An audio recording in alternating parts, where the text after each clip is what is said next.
Joining me now is Jenifer Carver. She was the Deputy Director of Public Affairs under former President George W. Bush. Jenifer, thanks so much for joining us. I want to get to this meeting at the White House in just a minute, but we have pictures of the protests that are undergoing right now in Washington, D.C. These are going on outside the Trump Hotel. We showed other protests earlier in our broadcast from Baltimore. They're popping up all over the place. I want to get your feelings about this and how does Donald Trump heal a nation that's definitely divided, a lot of people very angry over the outcome of this election? Well, Mike, thanks for having me. First of all, I'm actually here in Austin, Texas, and we have protests going on outside of the Capitol, which is really outside of the building that I'm in right now. So they are protests all over the country. I look at that as a sign of a healthy democracy. The ability to protest your government and to do it peacefully and to do it loudly is an important part of our democracy. But also an important part of our democracy is the peaceful transition of power. I was in the Bush administration, as you mentioned, until the very last day. So January 20th, 2009, I turned out the lights at the Commerce Department, and it was really a powerful sentiment to see us moving from the Bush administration to the Obama administration, and to do that peacefully. Even though we didn't agree with the incoming president's administration and his policies, we were going to do what was right by the American people. And now the Obama administration has pledged to do the same thing for Donald Trump. So Trump does have an enormous responsibility to help begin to heal the country. He has to move beyond the rhetoric that he had in the campaign and into governing, and that's a really tough and tricky transition. I was pleased by the outcome of the meetings today, or at least the public part of the meetings, where President Obama, House Speaker Ryan, Leader Mitch McConnell came out and said they had very good and productive meetings. I thought it was also a good sign that Mike Pence was by Donald Trump's side, because he is viewed as kind of a policy heavyweight and is seen as somebody who will be a liaison to Congress on behalf of Donald Trump.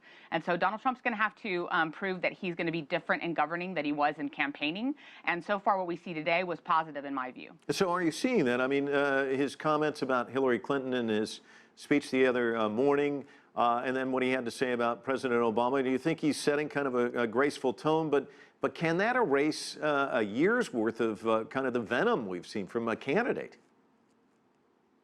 It absolutely can erase it. I was actually a person who was outspoken against Donald Trump, even though I'm a 20-year-long Republican. I don't think you can erase it. I think there are things you can't unsee and you can't unhear.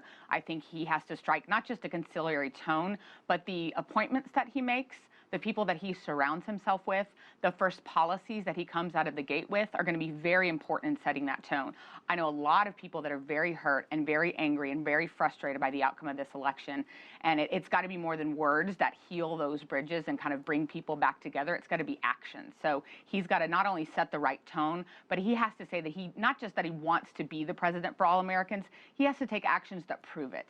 And I think the way that he makes appointments, the administration and people that he surrounds himself are going to be a big important signal toward that. You said all Americans. He doesn't even have his own party. I mean, you're in the party. You didn't vote for him.